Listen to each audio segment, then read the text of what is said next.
Hello, ladies and gentlemen. Welcome back to another episode here on European Confessions. The following story that you're going to be listening to, it comes from a translation of a message that I received, and the translation, it reads like this.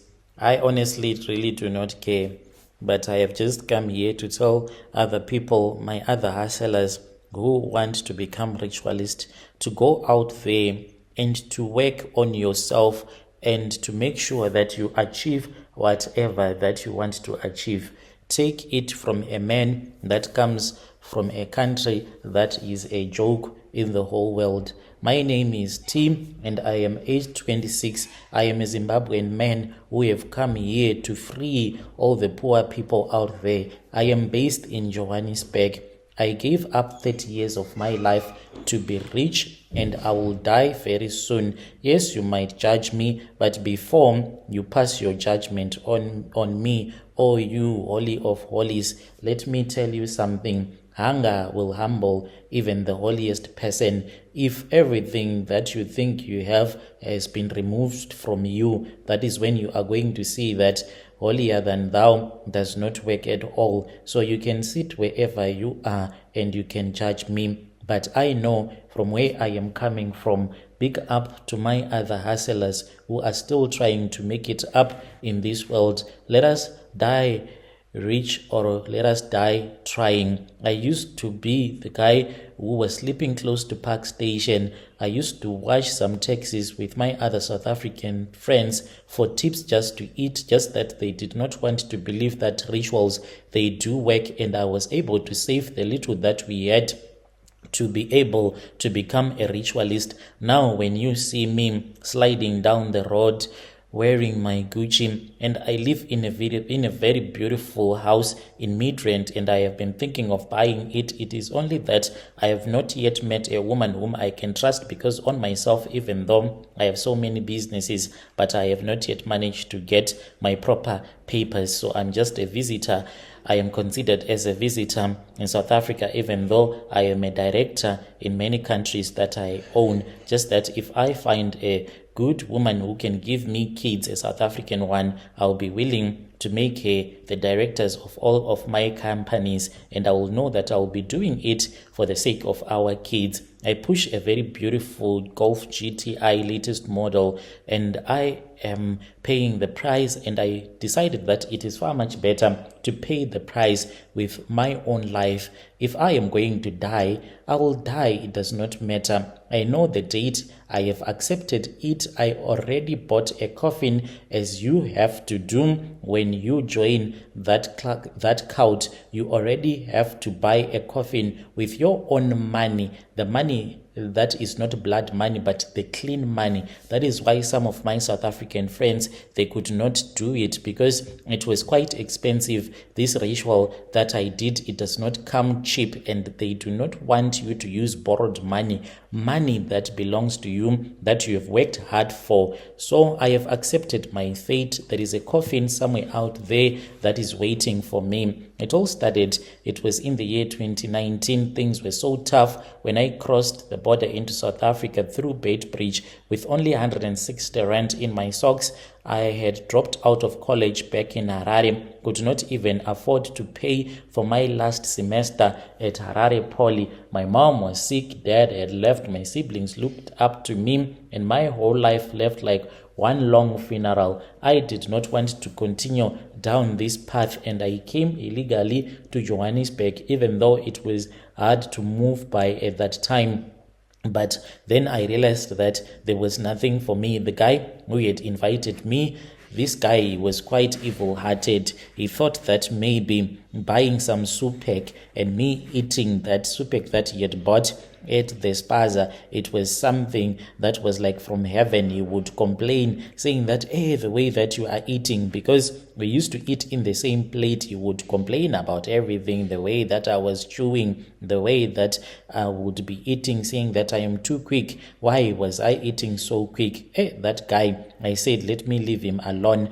I was staying in Deep Sloot at that time. It was really terrible for me. And then that was when I started trying each and everything, your piece jobs. I tried selling even tissues, selling tomatoes. One day after that was when I met another guy who was South African, who told me that he was working at a car wash. Mainly they were washing your taxis, and me and him, we partnered up. I was literally working for nothing. And then I met this other guy from Malawi. This man, he spoke with me, and then I knew that he was a healer. And he was like, young man, I see that you are going to live up to 60. Do you want to suffer for 60 years or to enjoy for about 10 years or less than that? I was tired. I said, I want to enjoy. I have suffered enough. He gave me an address, and he was like, when you come to my house, bring me 5 white chickens. I then spoke with another South African guy that I was working with. Even from the start, he said he will never want to do that because he could not part ways with his money to buy 5 chickens. He said, those people, they lie. They will tell you that they are chasing away the spirits, and then they will eat those chickens. That is how these people survive. So I went there. And when I arrived at that place, that was when the man said we were supposed to go and leave those chickens in the forest nearby, but it was just a small forest close to the location where he was staying. And I was like, that is what that guy was saying. These traditional healers, they live on stealing from people. This guy, he is going to come back and take these chickens with his wife and slaughter them, and they will have meat to eat throughout the month. And it was a sacrifice for me. So he then gave me a small bottle that was full of blood. He told me that at midnight I was supposed to wake up and call my mother, just to call my mother's name again and again. And I did that. And he then told me that I was supposed to return back to him. And when I returned back to him, that was when he told me that I was going to die in 2030 and I was never going to suffer again. At first, I thought that it was a joke because he said that there was money that was needed, as well as that part I was supposed to pay him using my clean money, and to buy a coffin as well using my own clean money. And then I started making money. There was another guy, a Nigerian man, who hired me. I started working at his car sales yard. Within a month, he told me to drive one of the car because I was making so much money for him. I started dating a slay queen from Soweto, also Sunnyside. The more that I dated these women, the more the money came. Everything that I touched was turning into gold. Now, this is the rule that I have to follow. I have to give always money to strangers in the streets. I can even pay rent for someone that I do not know. I can even give someone randomly at the robots 500 rands. Yet my own relatives in Zim, they are suffering and I cannot help them.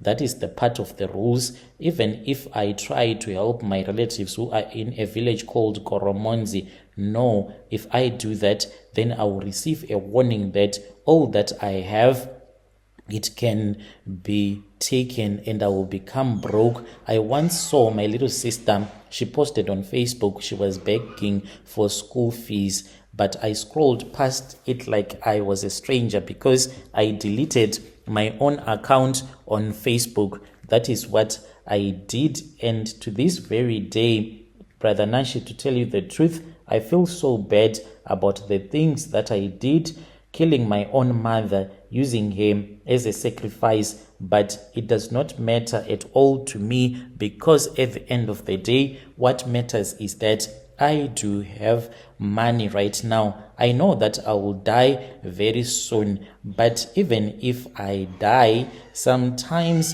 I ask myself, should I return back these things that have been given to me? But then I will say, what will I do if I return all of those things? No, because in our country, our president will be ruling, the dollar will be useless, life will be worse. It is better I enjoy now than suffer with the rest. I know that I am just a walking dead man, but it is far much better that the devil has given me something and he has taken all the years that I was supposed to live. According to that healer, he said I was supposed to live past 60 years. So in that cult, they just want blood of your relative, and after that, then they will want your years. the years that you were supposed to live, then they'll just take those years and give you just a portion. Like in my own case, I was just given a portion to live.